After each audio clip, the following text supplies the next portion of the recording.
My whole life for the past 8 years ay lagi talaga akong nasa harap ng screen. Hindi ko man masyadong pinapansin is alam kong parang naapektuhan na din talaga yung linaw ng mata ko. Yung dating malinaw minsan blurred na tas akala ko yung screen lang yung problem. Kaya today, we will take care of our eyes at bibili tayo ng something na magpapalinaw ulit ng ating mga paningin. Napadpad pa lang kami dito sa Glorieta and sa entrance meron agad kaming nakitang stall named Starfinder.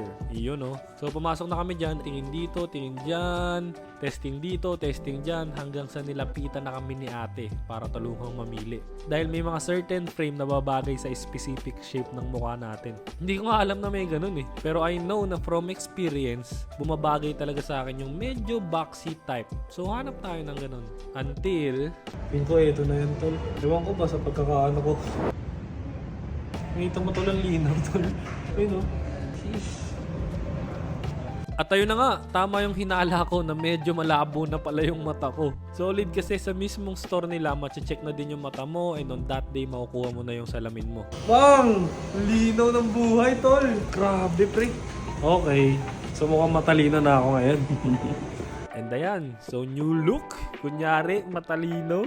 And bumili na din pala ako nito, sunglass para maangas. So, thank you Starfinder. Kung sino man may-ari nito, solid kayo. Yun lang, bye-bye.